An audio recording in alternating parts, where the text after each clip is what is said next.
It's on you. Yeah, I it love wasn't even it. supposed to be on me. It's supposed to be.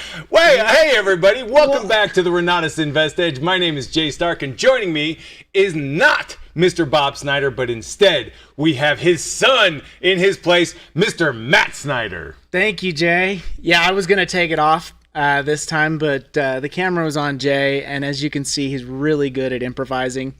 As a matter of fact, it's a talent of his, because as we do these, I've seen so many times whenever you're doing something live, how many times electronics or whatever it may be, there's always something that might go, there's always something that does go wrong, usually right before. You gotta adapt and overcome. That's right. And you always do that. You do that so well. Thank you. It's experience. It's a talent of yours. It's all that combined into one thing, but you do a great job. You know, for what I make or what I lack in physical flexibility, I make up for in mental flexibility. You are good at it. Because Thank you. I look at all that and I'm like, man, I think I'd be panicking right now, but you're just ice cold. Ice cold. You mean stone cold? Ice cold sounds like I'm like ruthless. Cold as the other side of the pillow. No, he's cold as there you go. cool as a cucumber. Well, okay. All Somebody right. said that to me once, and I was like, what? Nice. Yeah. I like it. Yeah. Well, I tell you what, I'm excited to be back with an all-new InvestEdge. The purpose of this call is every single week to come to you with some of the latest and greatest instruction, experience, and demonstration of what is possible in today's real estate investing market. And today is no exception. While we do not have Mr. Bob Snyder in the room with us today, we do have my favorite all-time Renatus instructor. She's an individual who has been investing in real estate for 21 plus years. Woo, that's right. And has actively been going at real estate for the last 11. I'm carefully having to do math here because she might smack me if I don't. We of course are talking about my favorite instructor, that is my wife, Whitney Stark. She has not only demonstrated a proficiency in understanding how to work with hard money and private money lenders, but she has also become so adept at introducing individuals to real estate investing that she has taken over and on our real estate foundations course as well. So she is here today to give us kind of an update of everything that's going on in the real estate investing world from her perspective, as well as to answer any of the questions that you guys may have. So throughout the course of this call, if you have questions, make sure that you drop those in the comments so that you can understand or you can get any questions that you have answered from our very own Whitney Stark. Whitney, Yes, how you doing? I'm good. Good. Welcome to the Renatus Invest. Yes. Hey, thank Welcome to the you. InvestEdge. It's good to have you. So tell me a little bit, because I know that the InvestEdge is really designed for everybody at any level of real estate investing experience, right? We've got people that are going to be novice who have never done a deal before to those people that have done several. So if we start from the beginning and with those individuals that are novice or are beginners, what would you say are some of the mistakes the beginners tend to make, and what are some of the recommendations you might have for how to overcome them or avoid them altogether? Common mistakes for beginners and how to avoid them. Yep. First and foremost, get educated. That education, it's real, it's powerful, and will help you from making a lot of mistakes along the way that can be really costly for sure. I know there are many ways to get educated, but I'm Renatus is the best. Like, just hands down, no questions. You'll get everything A to Z to help you get through a successful real estate deal, if you follow it, right? So that would be the first one, really, is getting educated, and then following what the instructors say. Sounds silly, but a lot of times the situation gets justified to not follow, and that's when the mistakes happen. Whether it's over leveraging your deal, right? Getting into more debt than you can sustain throughout the time, whether it's a fix and flip or rehab or not rehab or buy and hold. Really, over leveraging, I think, is a big one that people. What are the get into common trouble. ways that like people over leverage? What do you see the most? The most. Well, I guess it really depends on what kind of strategy you're using. Yeah. But like just fix and flips, you get into too many and they're all leveraged like hugely, right? You don't have a lot of room. And then one goes bad and then you're losing money and you can't sustain the other ones, right? And so you got to kind of play that game of how do you sustain it the whole time. And so making sure you have the cash flow to either keep making payments or that you can make up for when things go wrong. They do. You don't want them to, but doing your numbers right for sure up front helps. But then having room for when something happens that you don't foresee. So how much room do you recommend individuals have on deals? So as somebody's getting brand new started, let's say they're getting into their first deal, what do you recommend as far as financial oxygen? Because what we're talking about is having enough money to continue funding the deal from start to close, right? Yes. So how much do you recommend individuals have? For fix and flip? Sure. Let's start with fix and flip. So at least 10% more than what they think they need. At least. That's like a bare minimum. But it really, again, how big is the project? What are they not seeing? Is it more than they've done before? For me, when I was first making offers, I was very conservative in my offer. And so I almost feel bad saying that they should do 10% more than that because they're probably fine. I shouldn't say that either. I don't know how to do that. It's a good question. Right? Like the numbers, I think sticking to the numbers is the other part. A lot of times, and especially in this situation, someone probably fell in love with the deal or the property, right? And wanted to do that deal in that location because it was gonna be awesome, or they just loved this characteristic of the house, or they thought it would sell well because they liked this, instead of looking at the numbers to see what the comps come back at and what really justifies that price. And so that's another way they think they'll make more than they probably will. Really, there's so many little pieces that play into that. But don't get emotionally invested. Don't get Just emotional. run it like a business, not a hobby. I So guess. Seriously. You have said so many times that real estate investing is math and relationships. How do you say that? Absolutely. Math and relationships. Yeah, that's the game. So when you're good at the math and the relationships, like you can do a lot of good and make a lot of money. So tell us a little bit about the math, because the math seems like that's how you stay unemotional when it comes to real estate investing. So how do you make it about the math rather than about that property? How do you distance yourself from falling in love with that property, and instead of saying this is a place that I would live, saying this is a place that will be marketable to people who live here? It's really about the comparables in the area and the property you have and what it will literally cost to make it look like a comparable. So it's not making it the house you want, it's making it look like the other houses that sell for the price you're trying to sell for, right? So what kind of countertops do they have? What doors do they have? What carpet? What's their exterior like? What's their, what finishes? What hardware? Matching that rather than the higher scale type thing that we maybe want in our home. Right. But yeah, making sure that matches. And then sticking with the numbers. What's it going to cost in your area to get someone to do that? With those prices, going to Home Depot, looking exactly at what it's going to cost. You can really get good at the numbers. You might, in the beginning, be using a contractor to help you figure that out. But eventually, you're going to find that you can get the materials cheaper and hire somebody separately for cheaper, and you'll get better at those numbers as well. So, Gotcha. But making sure you have the numbers. So it sounds like you got to do a lot of research as you're getting started. Absolutely, right? yes. You got to know your area. You got to get educated. It sounds like you need to have a team in place as well. Teams are great, yeah. Especially in the beginning when you want someone to verify that your numbers are right, that you can get what you think, that your comparables are right. If you get a really good real estate agent that understands investors and what they're looking at and how it could work, you can get someone that might help you find a good property to start with. So real estate or realtors can be really helpful. A good contractor that understands the kind of finishes you want and the kind of work you want to get that price, understands your budget, can help you there.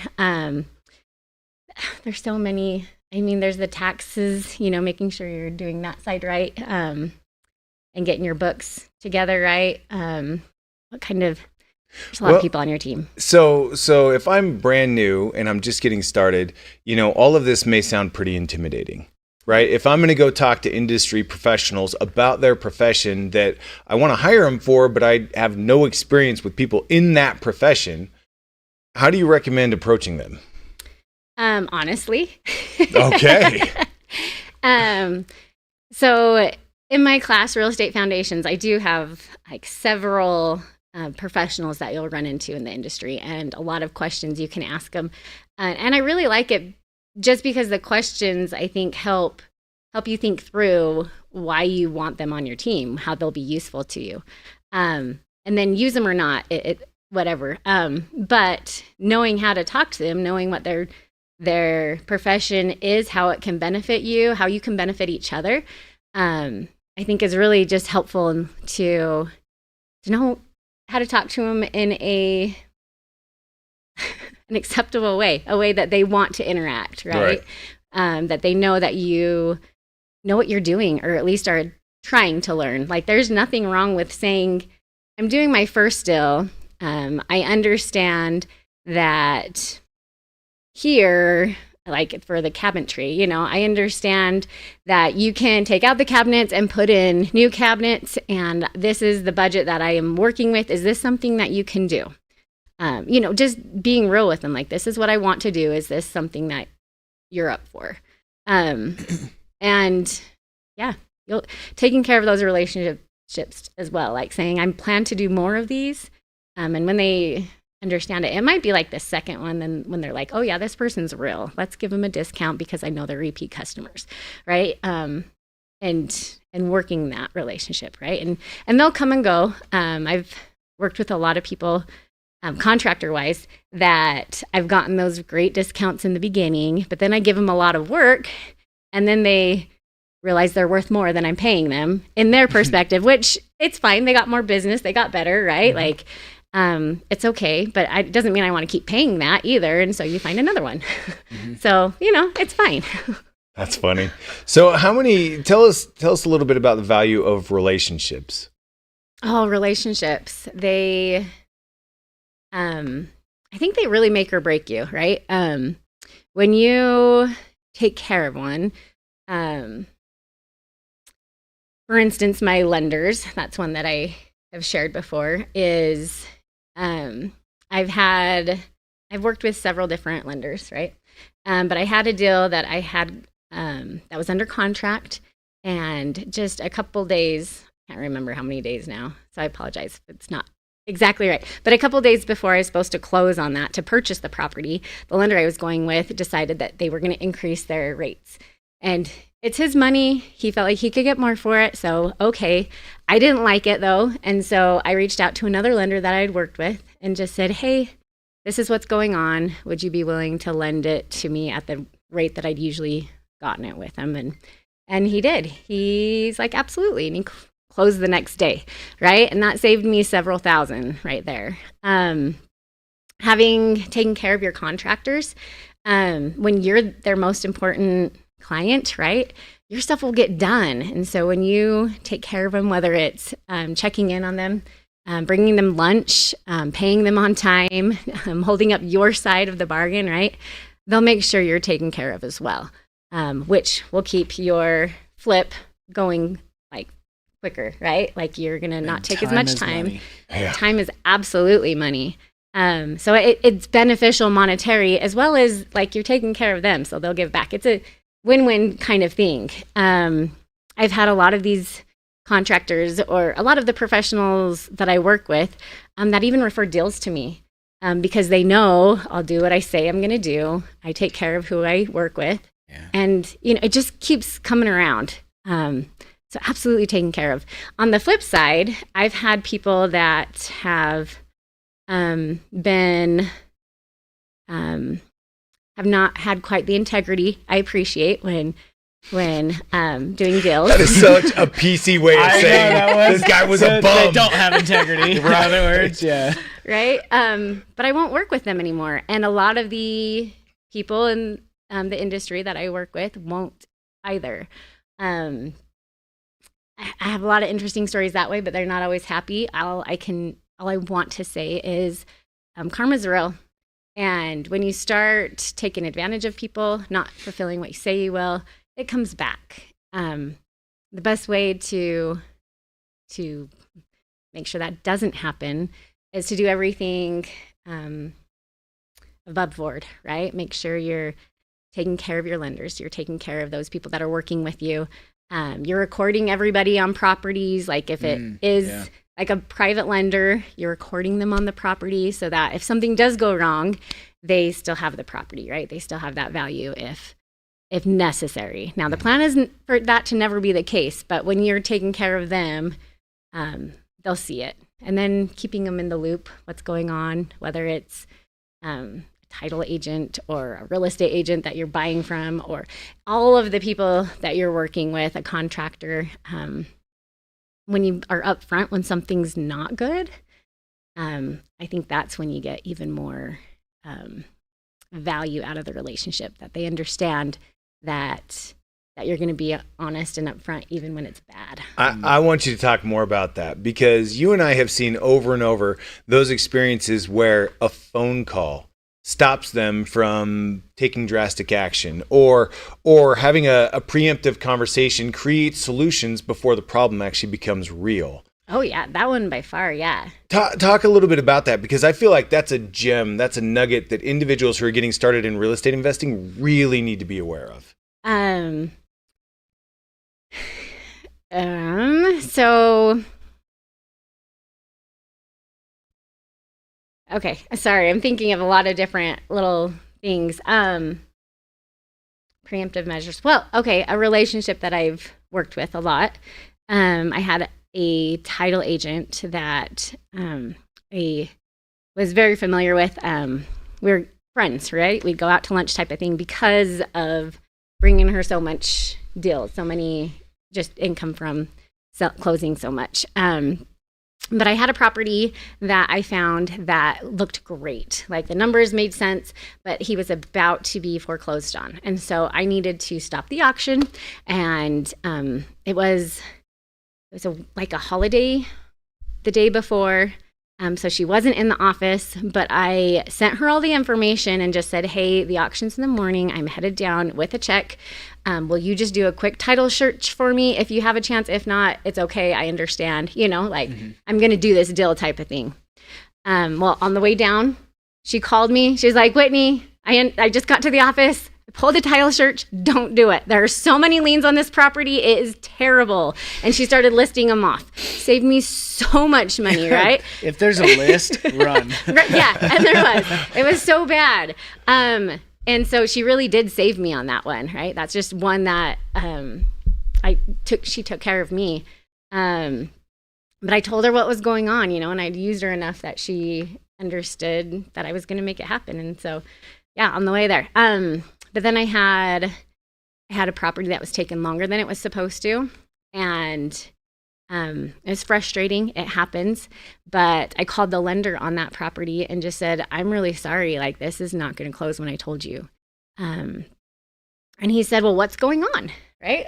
And I'm like, well, let me tell you, this contractor and this situation. And so I just kind of give him the list and apologize, take ownership, huge one, really, because I didn't follow up. I could have done better, always, right? It's always a learning experience when something goes wrong.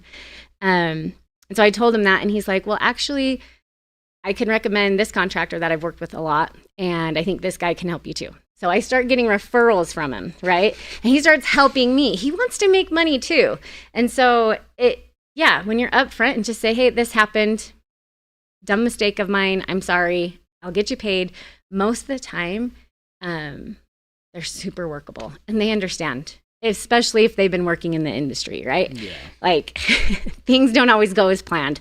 You try to prevent that, do the most you can, and learning and making sure you do your due diligence and know exactly what you're getting into. But when they don't go as planned, definitely keep the people you're working with in the loop. I think that is so, so valuable. And I feel like the times when we've had some of the biggest problems in our real estate investing career have been when other people aren't communicating with us. Oh, yeah.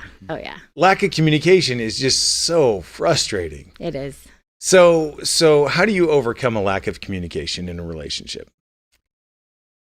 Oh, my husband's asking me that. You know what? I just realized that sounded like a loaded question. Maybe I should move on. All right, I got one for you. Alvin Lamb asks what's been the biggest challenge in your most recent deal, and how are you working through it? Get the camera off me. I don't understand. I'm like turning red here. This is. I got you, man. I got you. Nobody can see you. Oh man. No, my most recent challenge. So it was actually selling a mobile home. It wasn't selling the way I had planned. And so I just switched my exit strategy, and it's a lease option. So that is where education pays. 100%. Yeah. Having multiple exit strategies, right? Like it's a real thing. Things aren't always gonna work, and so when you have B and C and different options, if you didn't have B and C, if you didn't know how B and C work, and A is the only way you know how to do things, what would have happened? Oh, I would have lost my shorts with it. Like it just was not. That's the problem, really, though. Like, because I mean, when I hear people talk about like, oh yeah, I want to get into real estate investing, and the but behind the but is always so and so lost a bunch of money, somebody, and that is what I always think of when I hear that. It's because of Whitney that I first understood the real value of having the entire catalog of courses available all the time, because she would be in the middle of a transaction and be like, I know that there's this other class that talks a little bit about that. Let me pull that up and look at it. And all of a sudden she's like, Jay, I think we need to retool this deal a little bit. I think there's another way that we can go through this. So awesome. Absolutely. Yeah. My favorite one with that was, a gentleman. I was knocking doors. I like to do foreclosures. So when, people are in the beginning steps or beginning of foreclosure, I guess I knock on their door and I say, hey, I know you're in foreclosure. Not really that. I say something better. But, right, they don't really like that. But I know I have options, basically, of how to get out of this problem that the bank has put you in, right? It's the bank's fault that they're there. And anyways, I met this guy who his mom had died, and there was no will in place. There was no trust. And he was going to get nothing from this property. And it was homeless people had been living in it. Like it was down to the floorboards. It was kind of a bad situation. Tell them the even worse part of that about the utilities. Oh goodness. The water had been turned off, and so they were literally just dumping like secondary water into a bucket to flush the toilet. Oh boy. That's fun. Yeah, it was no power, no water. It was tough. But I knew there was a class about probate. I knew I could help this guy. I didn't know then, but I knew where to go to get it. And so I told him I'll be back and that I could help him and make sure that he got some kind of inheritance out of it. And it was super cool to just go home and watch Deal of the Decade, Chris Albin. It's awesome. And he taught me a lot there. And I worked through a probate off of that and was able to give him an inheritance. How to fix and flip, fix it up, take care of it. And that's cool. It was really cool. That part of the part of that story that really gets me every single time is how what was his primary desire? It wasn't an inheritance. No, do you remember that? He didn't want his mom's name to be taken down that way. He didn't want the foreclosure on his mom's name. He wanted to protect his mother's name posthumously, right? She had already passed away, and he just wanted to. And you were able to stop the foreclosure and to rebuild that credit on her name. And then not only that, but you found other resources that were available to him in his situation. So you got him a clean place that he could live, as well as helped him to close probate with his mother's estate, and then gave him a little bit of money after the fact that he wasn't even expecting. Yeah. And we've got that picture of him just big smile. Yeah. That's cool. Really what it's all about. I mean, you're able to make money. You're able to help people. You're able to literally change lives. I mean, it's not even just the money that helped him. Right. That's because people get sentimental when somebody passes on, right? That's like he's obviously he has this image of his mother in his mind, and he can't deal with that being tainted by bad credit or a foreclosure, right? Yeah. That's really cool. And Cool. and if I remember right, you were not the first person to knock on his door. I don't know about that one. He didn't. I don't remember talking about that. Maybe All right. maybe because he told me that we can't do anything about it because it was Right. his mom that had died. So probably I just knew I could do something about it. So Aubrey actually asked online. So we've got several people watching online, and she asked, "I would love to hear what you really say at the door because I have no idea how to break the ice in those cases." I should have. I have it written down. I haven't knocked doors for a minute, and so it's not fresh on the It's memory. like But- eight options. Isn't Well, it it's something- I don't Seven, say that. Hold on, I got you. Give me Okay. a second. It's hi, I'm Whitney with Stark Operations. We specialize in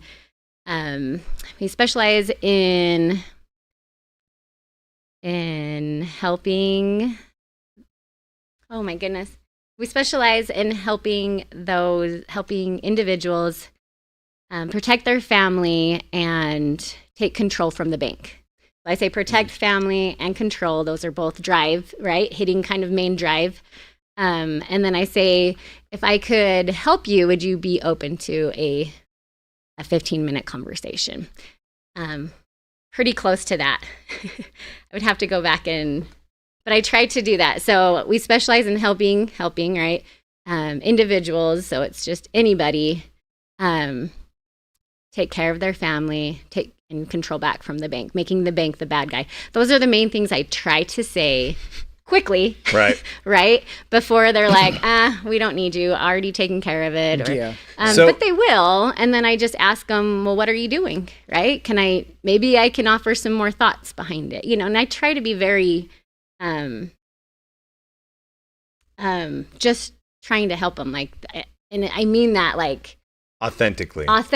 my Yeah. goal is to help them. Mhm. And then they feel that. And that's when the conversation's open. So I know that almost every single person that you talk to says something along the lines of, "Are you going door to door or did you just come to my house?" And then they say, "Why did you come to my house?" Yeah. What do you say when they ask those questions? Yeah. So I don't want to say, well, you're on the foreclosure notice list. of default went out, and yeah. I just say that my company has different programs that show us those that might be at risk. Yeah. And so I just try to keep it super Surface level. yeah, not too deep. And then I just talk to them. I know, if they have a dog, I love dogs, so it's easy for me to just, oh, hi, what's your dog's name? Like, that's fine. Or They there's kids always running have a around. dog. Why They do almost always Why do. do they? 99% of Yeah. the time they have a dog. Yeah. I don't know what that like. Because- I just noticed that Because going humans knocking that doors. love people love animals too. It's true. It's a funny thing that I just noticed. I mean, So I know that the intent that you take, the tone that you take with those individuals of being authentic and genuine, and the fact that you're a woman makes you less threatening. Yeah. And I know that you leave notes on doors too, and have received calls back from some of those. What are the notes that you would leave on somebody's door if they're not there? So the notes are even a little more vague, just because I don't want to draw attention from neighbors or other people to their situation. But it's enough to hint to that they probably know what I'm angling at. And I would happily give you what I write down, but I don't have that off the top of my head. I should have grabbed these. Gotcha. I'm sorry. No worries. But if I have something personal that I can write in there about their house or the dogs in the backyard, right? Like your Dobermans are adorable, or anything that way. Usually a little personal something will get a better callback. But I do get other callbacks from them. Just wondering what I am a lot of times. I'm definitely much more successful when they open the door and I get to talk to them. But, I want to try whatever I can when I go there. So Bobby T's on the line right now. Oh, hey, Bobby. And he said, "This week we are buying a home for a family that lost it at auction in February. They owned it for 34 years. They are so grateful. I love our business. Thank you, Whitney and Renatus." That's awesome. And then Aubrey followed up and said, "Thank you. I love that you're service-oriented, problem-solving, authentic, and genuine." With a pink heart. So tell us a little bit more about, you talked a little bit about team building and about how to approach individuals. How much do you reveal in some of those? Let me try that one more time. You have a questionnaire that you use in the private hard money class. Yes. How educated do you need to be before you use that questionnaire when you're interviewing a potential lender? The questionnaire makes you sound educated. So you don't need to know anything, really. I recommend knowing something just for your own benefit. But yeah, how old was my daughter when I first made that? She was like 15 or something. Yeah. And she called and they started getting her the questions answered. Then they asked, well, what kind of deal are you looking at? And she's like, I don't know. I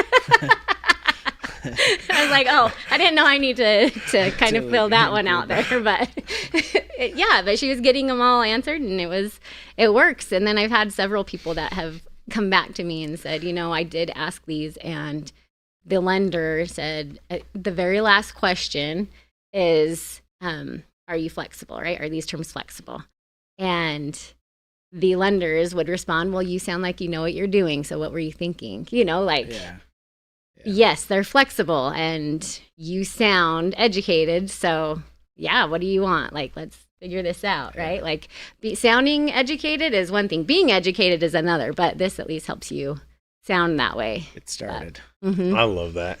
I know that. So in my humble opinion, and I know I'm very biased, not only is Renatus the best education, as you said, however, your classes are fundamental to people getting started in real estate, right? So truly, I mean, obviously Real Estate Foundations, for anybody who's brand new, gives them the language, the understanding of teams, and gives them kind of an overview of exactly what elements of real estate they need to be familiar with in order to get started. But then the private hard money class is really a class that every investor needs. Tell us a little bit about the benefits of private money versus hard money, because hard money, it gets a really bad rap, in my opinion. So walk us through that a little bit. So hard money, going to like an institution, right, that has their terms already kind of listed out, right? They also know what they're doing, right? They can go to it's not a turnkey property. They know that, right? They can lend money on a property that needs a lot of work, and they can look at the property, understand the value of it, and lend based on that.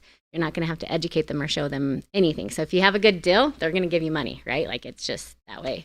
And then you can take their numbers and make sure it matches what you need to get the return you're looking for. So it's already spelled out. You don't have to do a lot of work figuring out those numbers and whether or not they would be willing to lend, right? When they say they'll lend 80% of the purchase price, you know what that is, right? And you can kind of figure it out from there. Now, private lenders, and you can do that quick, right? That money, it's really quick. Anybody can get it. Like, it really is awesome. If you're first starting, it's great. But private lenders, they're just people that basically want to make a better return on their money than they're currently making one way or another. And you got to educate them typically, right? They don't understand how to calculate a value of a property. They don't understand all the things you didn't understand before you started investing, right? They don't know. And so you're going to have to share enough so that they feel comfortable. So it's not going to be like you find a property and within a couple of weeks you'll have a private lender that's going to give you money. And so it's not as quick. It's definitely something you nurture and you work with them. And you can explain it to them, and you really can get them a better return than they're getting, right? That's the coolest part. You can help them out. But you got to explain it to them. You got to show how it works, show them how they're protected, show them the risks involved. It's just a lot more work that way. But it can be super beneficial too, to both of you. If you're creating what they would hope to get, right? Their return they would want and the time they would want. And it makes sense for your numbers. So it's more I guess just negotiating it out, right? It's not really cut and dry. This is their interest. This is their points they charge. This is their, like it's not right there where you can just put it in your formula and see if the deal works. And so but it can be a lot cheaper than hard money too. So that right there. So Alvin actually asked a follow-up question. He said, great question, Jay. To supplement that, is there a difference in the rate between private and hard money? And what rate and fees are you seeing in 2025?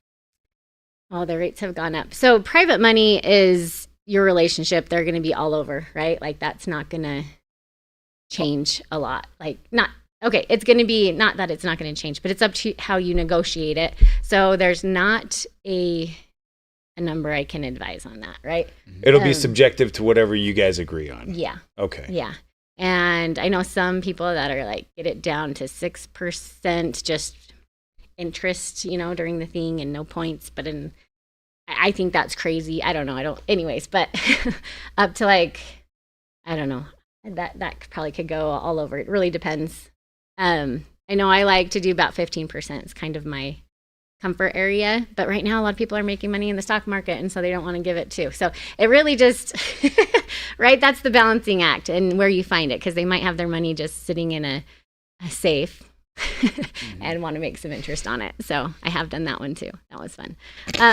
Anyway, but as well as you're asking for hard money. Yeah. I haven't looked currently, but last time I was looking, they were around 8 interest, which really wasn't bad. Some of them, again, you're going to get all over the place with these hard money lenders. The 8 was the one that I was considering.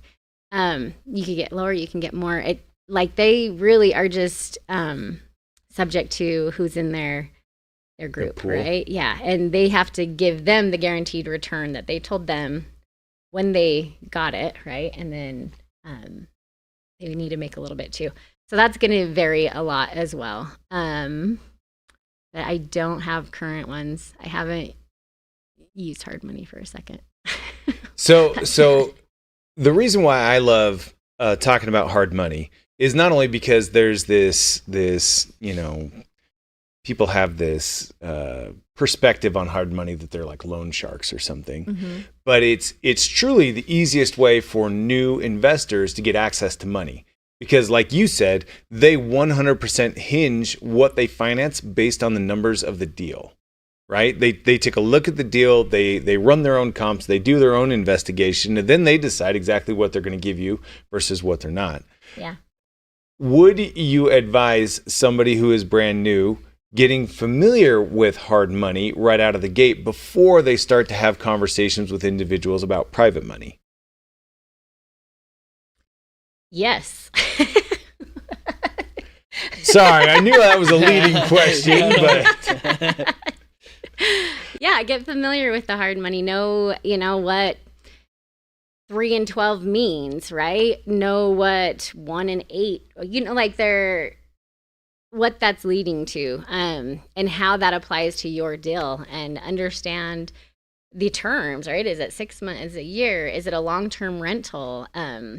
These all apply differently to your deal, right? What you're going to use this deal for. Understand, there's so many pieces to understand depending on the strategy you're using, but yeah, the better you understand that, the easier it is when you're going to be talking to a private lender and explaining what you have to offer and how that works for them and the length of it, right? And if you go over, this is what you're going to pay, because you've seen it with hard money, you understand it that way. You can show them, for them to understand.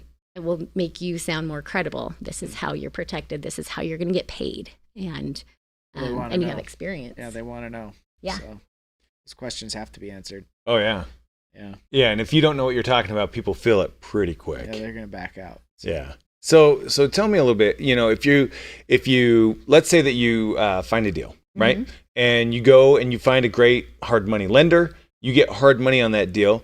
And then you realize that option exit strategy A will no longer be an option. And now you've got to look at B or C or D or F or Z or whatever. Sure. How do you have that conversation with your lender at that point in time?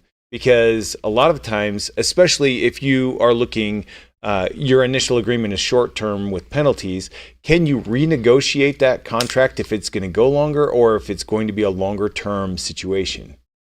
Everything's negotiable, right? Like it's so true. Whether it's with hard money lender, whether it's with a private lender, a professional, any of them, everything's negotiable. Now, whether or not they're going to negotiate with you is dependent on you, right? There's a really good class, actually. Bob Snyder teaches an excellent negotiations class, for sure. However, when things are going bad, that's when the conversation should start.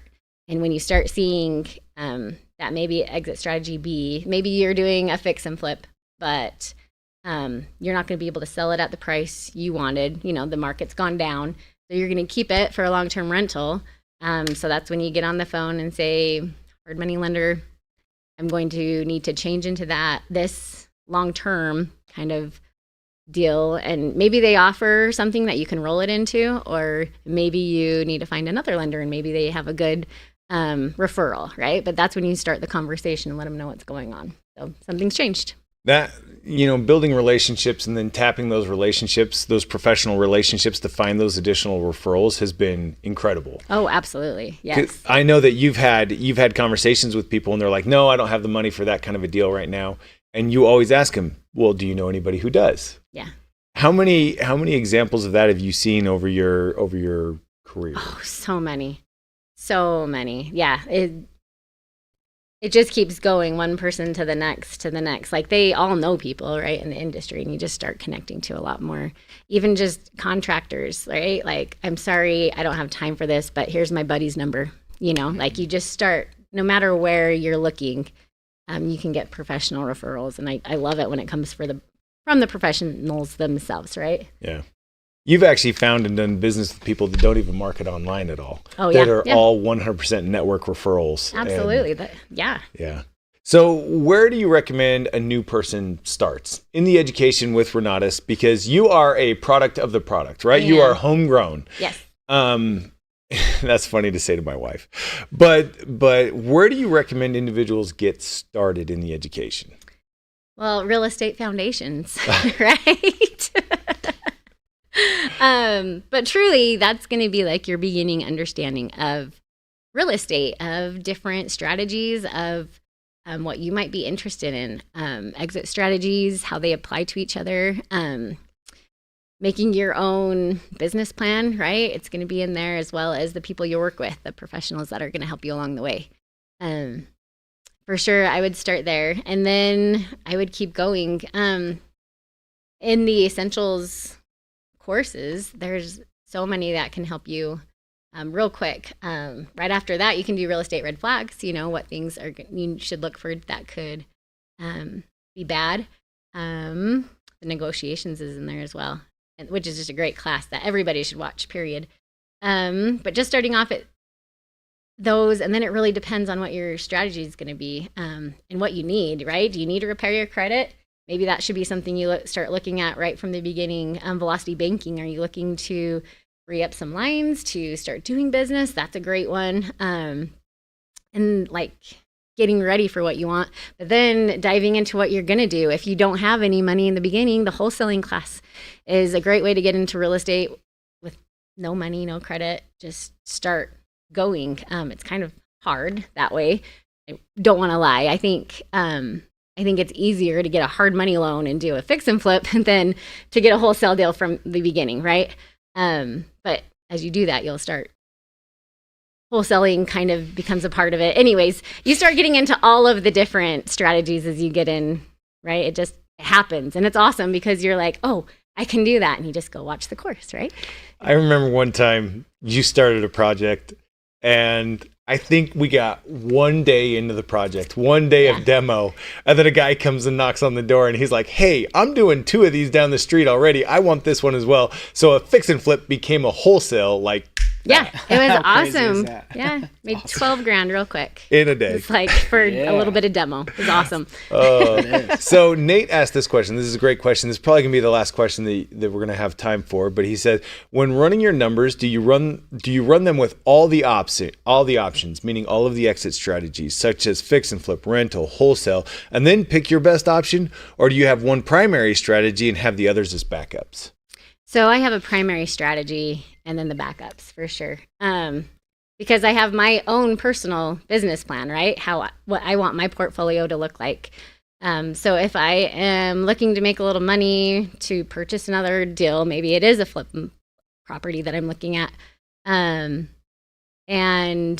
if I'm looking for another rental to add, that's what I initially look at. Now, when you're looking at the deals and the numbers, especially like with foreclosures, you might be looking at different options. My number one option always with a foreclosure is a rental deal, right? If I can take it subject to and make a rental out of it, that's what I want. I want the cash flow. When I have enough cash flow, I'm retired, period, and can do whatever I want, right? That's my end game. Now, not every foreclosure looks like that. I can't always take the loans. Sometimes there's way more equity that they need to be paid up front, and I'm not willing to put that much in a rental to buy the property out, right? Like it really depends is the answer. That's terrible. Initially, I want a rental property, and I look at the other ones. See, didn't I just tell you that the other day? The answer to every single question It in real estate depends. investing It really is, and I Yes, knew you that, did. and you told me that, Yeah. and I was trying so hard not to say that, Not to but say it depends. Well, thank you. I really appreciate that. And Whitney, you are a wealth of knowledge and an individual that I'm incredibly proud of. You know, I am very biased when I say you're my favorite instructor, and it's not just because you are my best friend and my wife, my confidant, but also because the education that you share, the classes that you teach are fundamental to everybody's real estate investing career. And the attitude that you teach with is one where you are truly committed to empowering people. And that shows up in your classes. People resonate with that. Even online today, the comments that we're getting are unique to you. We don't typically get this many people that are like, wow, Whitney's awesome, you know? Of course, people don't normally say Whitney's awesome when you're not on the line with us, but you are awesome. So thank you. Thank you. All right, I've got a couple of announcements that I'm going to go through just really quickly, and I completely forgot to even introduce myself at all as we got started. Well, it's because I was supposed to introduce you. I think. Well, yeah, we had a Wasn't it? little bit Yeah. of a misstep right It's at the all right. beginning, but We're figuring this out. we figure it out. Yeah, you know, we are flexible, we right? are flexible. We got this. There we go. So my name is Jay Stark. I am the president of Renatus and have been for a little while now. But it is truly my honor to be able to work with and work for Mr. Bob Snyder. I want you guys, even in his absence, to understand exactly who is at the helm of Renatus, an individual who is truly morally and ethically centered. I've worked for Bob for more than 14 years now. And every single day, I am absolutely inspired by not only who he is, but how he shows up and who he empowers me and inspires me to become. And in fact, my wife has got the very best compliment that I have ever heard given to Bob. You want to share that, or you want me to do it? Oh, my husband comes home from work wanting to be a better man, better husband, better father. And so having spent time with Bob, like I can't be more grateful for that. That's awesome. Thank you. If you are interested in what we do and are inspired by what we're creating here on our channel, make sure that you like, you subscribe, you follow, you click the little bell, you thumbs up, you leave a comment, you share it, I don't even know what else you can do on YouTube. Do all the things on YouTube. Make sure that you stay up to date with us, because every single week we are bringing out practitioners who are making their living every single day inside of real estate investing that are here with only the intent to share. Now, today we had the opportunity to hear from Whitney Stark. She is the instructor of the Real Estate Foundations course, as well as the Private Hard Money. If you're interested in getting to know more about Renatus, about our catalog of courses, or about what you and Renatus can do together, then feel free to scan this QR code or type in that link into your most convenient internet browser, renatus.me/invest, and find a time that works for you to schedule schedule a 15-minute call with our Renatus expert, somebody who is going to be able to point you in the right direction and see if Renatus is a good fit for you and if you're a good fit for us. Now, a couple of announcements right at the end of our call. Last week we talked about this, but Chris Albin's newest class, the Advanced Creative Acquisitions Day 1 and 2, has an all-new workbook. I should let you know that Renatus is now a 16-time Utah Best of State Award winner, and several of those awards revolve around the workbooks that are created in tandem with our courses. So make sure you don't miss this workbook that we have created for you to go along with this amazing course that Chris created for us. In addition to that, we have an all-new Renatus review from Mike Villa. Mike is a phenomenal man. His story inspires me every time I hear it. You know, talking about growing up in Mexico and then making his way to the United States, looking for an opportunity, but truly not having anything to his name, finding Renatus and seeing what he's been able to create, who he's been able to become since he's been involved with Renatus is truly inspiring. Now, talking about opportunities to create, progress, and become, I would be absolutely remiss if I didn't build a little value and anticipation for our upcoming E3 Summit. This is the 2025 Renatus Fall Summit that takes place October 23rd to the 25th. We call it E3 because you are going to get educated, you're going to get equipped, and we hope that you will be inspired to engage. So the E3 conference is going to feature 30 presenters, a couple of whom are going to be previewed right now. We've got Woody Woodward is going to be on the stage. He is the creator of the Drive Sales System. He's a sales expert, coach, instructor. He's authored 44 books, and it's actually 44 and a half, wink. I'm not going to tell you any more about that. He's an international speaker. He's been featured on ABC, CBS, NBC, Fox, Forbes, all of the other alphabet souped of different broadcast opportunities, but he is an individual whose coaching system has truly impacted Renatus in a big, big way. And if you've never heard him present before, coming to the E3 Summit is going to be the perfect opportunity for you to get familiar with who he is. If you have heard him before, then you know you need to have your guests there to learn from one of the all-time greats. In addition, we have one of the partners of A&P CPAs. He has 15 years in accounting. He is our tax strategies instructor. That is Mr. Patrick Munson. Now, Patrick is a man of integrity and an individual who not only teaches concepts and principles that are time proven and are defendable to the IRS, but he is somebody who is constantly looking for new ways to ensure that you are not overpaying your taxes. Taxes tend to be the biggest expense in any American's life. We pay more in taxes than we pay for entertainment, clothing, shelter, cell phones, all the utilities, all the stuff. My soul a little bit. Just a little bit. Yeah. But Patrick Munson is going to be there to bring to us the latest and greatest tax strategies that are available to us so that we can minimize ethically, honestly, our obligation to pay taxes. In addition, we have so many wonderful instructors that are going to be there, including but not limited to my favorite instructor, Whitney. But we've got Randall Cloud, Yasunu Mayer, we've got Mitch and Maley, our newest PAC members are going to be there. Jeff Armstrong, Brian Sump, Bill Predabon, Chris Alba. I can look through this entire list of individuals and tell you just how phenomenal the opportunity will be that is truly ours at the E3 Summit. Make sure, Garrett's going to be there. Garrett is a New York Times bestselling author. Troy Dunn is the creator of the Locator Foundation. We talked a little bit about Woody. These individuals are truly going to impact your life in a big, big way. So make sure that you are getting on your calendar today, the E3 Summit, October 23rd through the 25th. Now, at the end of every single one of our calls, Bob loves to make the point that if home is where the heart is, shouldn't your business be there also? I hope that you are inspired and empowered and feel a draw to progress in your life and in your business towards something greater. That's what Renatus is all about, rebirthing you into a new opportunity and into a new life created intentionally by you. So thank you for being with us today. We will be back with you next Monday with another phenomenal opportunity to hear from yet again another phenomenal practitioner. But Whitney, thank you for joining us, especially being live in studio. It's always a treat. I love you. You are amazing. And it is because of Whitney, it's because of Matt, because of every single one of you that Renatus truly rocks. Thanks for being with us. We will see you guys next Monday. Renatus rocks. All the work and none of the glory. Take the time, rewrite your story. Be all in. Say I'm all in. Well, you know